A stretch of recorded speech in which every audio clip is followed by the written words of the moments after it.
नमः शिवाय। शिवजी सदा सहाय। ओम नमः शिवाय। गुरुजी सदा सहाय।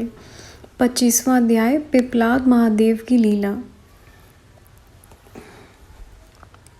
पिपलाद महादेव ने लीला करी महान, शनि पीड़ा नाशक महा, कौशिक गादी सुजान। नंदीश्वर बोले, इस प्रकार पिपलाद ने संसार में निवास कर धर्म की स्थापना की। तब उस अवस्था में उन्होंने जो लीला की उसे सुनिए। एक दिन वह पिपलाद मुनि पुष्पभृदा नामक नदी में स्नान कर रहे थे तो उन्होंने एक मनोहर युवती को देखा कि जो शिवजी के अंश से पैदा हुई थी। उसे देख तत्व प्रवीण मुनि पिपलाद उसके रूप पर मोहित हो गए और उसे प्राप्त करना चाहा। वह राजा अनरण्य की कन्या थी। महर्षि पिपलाद राजा अनरण्य के पास पहुँचे। राजा ने मुनि की यथोचित अभयता की। ऋषि ने राजा से कन्या की याचना की। यह सुन राजा मौन हो गया और तत्क्षण उससे कुछ कहते ना बना। पिपलाद ने कहा, या तो भक्ति पूर्वक कन्या मुझे दो, अन्यथा मैं तुम्हारे सहित सबको भस्म कर दूंगा। राजा ने भयभीत हो मुनीश्वर को सर्द भूषणालंकृत अपनी कन्या प्रदान की। मुनि उस शिव के अंश से उत्पन्न कन्या से विवाह कर उसके साथ ले अपने आश्रम पहुंचे। वृद्ध तपस्वी अत्यंत सौम्य स्त्री के साथ आनंद से वास करने लगे। उसका नाम पद्मा था। तब जैसे लक्ष्मी जी विष्णु जी की सेवा में रत रहती थी, वैसे ही पद्मा भी मन वचन और कर्म से पति की सेवा करने लगी। युवती से रमण कर वृद्ध मुनि पिपलाद युवा हो गए। उन्होंने पद्मा से अपने ही समान 10 पुत्र उत्पन्न किए। ऐसा ही उन्होंने और भी लीलाएं की। संसार में किसी से निवारण न होने वाली उन्होंने शनिचर की पीड़ा निवृत्त की। उन्होंने वर दिया कि जन्म से लेकर 16 वर्ष तक मनुष्यों को और शिव भक्तों को यह बाधा ना हो।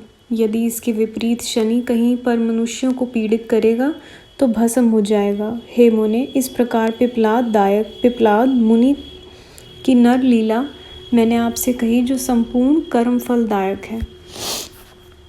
गाधी, कौशिक तथा पिपलाद, ये 3 महामुनि स्मरण मात्र से ही शनि पीड़ा को नाश करने वाले हैं। जो मनुष्य पद्मा सहित महर्षि पिपलाद के इस चरित्र को पढ़ता या सुनता है, उसके सब मनोरथ पूर्ण हो जाते हैं।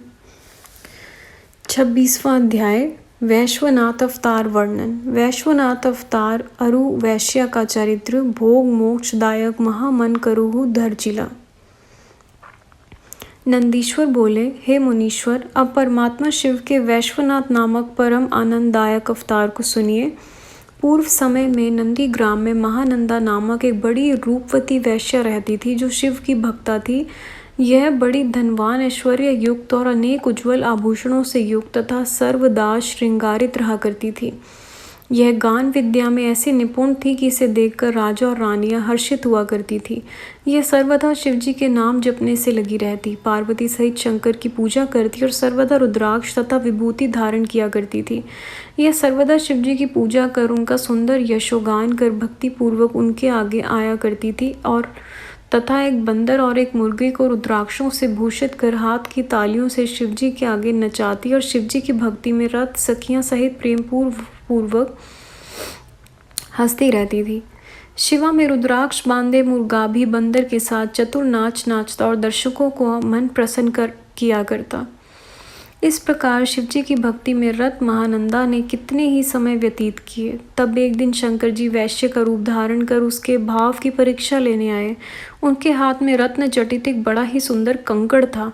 उसे देख महानंदा मुग्ध हो गई। वैश्य रूप शिवजी उसके मन में लालच को समझ गए। उन्होंने कहा, यदि तुम्हारा मन इस कंकड़ के लिए लुब्ध हो रहा है तो तुम्हें इसको प्रसन्नता से धारण करो, परंतु यह कहो कि इसका मूल्य क्या दोगी। वैश्य ने कहा, मैं एक व्यभिचारिणी वैश्या हूँ, पतिव्रता नहीं। व्यभिचार ही हमारे कुल का परम धर्म है, इसमें कुछ भी संदेह नहीं है। यदि आप यह कंकड़ मुझे दे देंगे तो मैं 3 दिन और 3 रात आपकी स्त्री रहूँगी। वैश्य ने कहा, हे पतिवल्लभे, तथास्तु। लो, यह रत्न कंकड़ और 3 रात मेरी स्त्री रहो। इस व्यवहार में सूर्य और चंद्रमा प्रमाण है, परंतु 3 बार सत्य है, ऐसा कहकर मेरे हृदय का स्पर्श करो। वैश्य ने कहा, हे प्रभु, मैं 3 दिन और 3 रात आपकी पत्नी रहकर सहधर्म का पालन करूंगी। यह सत्य है, सत्य है, सत्य है। ऐसा कह सूर्य और चंद्रमा को साक्षी बना नंदी ने प्रीति सहित 3 बार अपने हृदय का स्पर्श किया। वैश्य ने उसे कंकण देकर रत्नमय लिंग उसके हाथ में दिया और कहा कि हे कांते, यह रत्न जड़ित शिवजी का लिंग मुझे प्राणों से भी अधिक प्रिय है। तुम सदैव इसकी रक्षा करना और यत्न पूर्वक गुप्त रखना, तब ऐसा ही होगा। यह कहती हुई महानंदा ने उस रत्नमय लिंग को लेकर नाटक के मंडप में रखकर घर में चली गई। फिर रात्रि समय उस वैश्य को कोमल गद्दे और तकियों से शोभित पलंग पर ले जाकर आनंद से सो गई। अर्धरात्रि के समय नृत्य मंडप से सहसा यह वाणी उत्पन्न हुई कि हे तात, इस नृत्य भवन में वायु की सहायता से अग्नि प्रज्वलित हो गई है। पश्चात नृत्य मंडप जलने लगा। महानंदा ने दौड़कर बंधे हुए बंदर और मुर्गे को छुड़ाकर दूर भगाया। लिंग खम के साथ जलकर टुकड़े टुकड़े हो गया। उसे जला देख वह वैश्य और वैश्या बड़े दुखी हुए। उन्होंने कहा, मेरे प्राणों से भी प्रिय शिवलिंग जल गया, अब मैं रहकर क्या करूँगा। हे भद्रे, तुम अपने भृत्यों से मेरी चिता बनवा दो, मैं अग्नि में प्रवेश कर जाऊँ। यदि ब्रह्मा, विष्णु और महेश भी आकर मना करें तो मैं नहीं मान सकता। वैश्य ने अपने भृत्यों को आज्ञा दे चिता बनवा दी। परम कौतुकी शिवजी अग्नि की परिक्रमा और सब मनुष्यों के देखते अग्नि में प्रवेश कर गए। वैश्य विस्मित हो गई, उसे बड़ा खेद हुआ। उसने कहा, मैं तो 3 दिन उस वैश्य के पास रहने वाली थी, परंतु मेरी थोड़ी सी असावधानी से यह शिवव्रती वैश्य मर गया। अतएव मैं भी इसके साथ ही अग्नि में प्रवेश कर जाऊं, तभी अच्छा है। सत्य से ही परम गति होती है।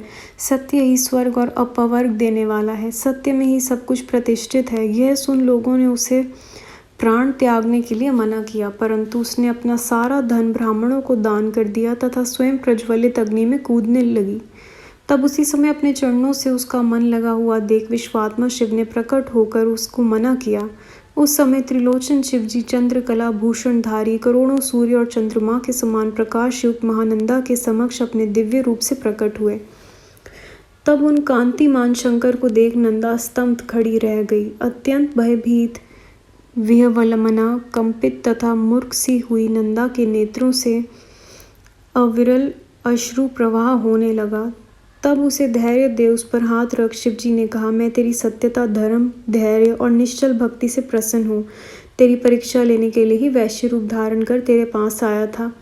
मैं तुझ पर प्रसन्न हूँ, जो चाहे वर मांग। वैश्य ने पार्वतीनाथ शंकर से कहा, मुझे ना तो भोगों की इच्छा है और ना स्वर्ग की।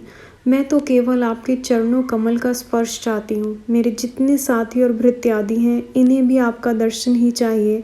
अतएव मेरे साथ ही इन सबको भी आप अपने परम पद को ले चलिए। शिवजी ने एव मस्तु कह उन सबको अपने परमत को भेज दिया। यह वैश्वनाथ अवतार भक्तों को सर्वदा सुखदायक और मोक्षदायक है।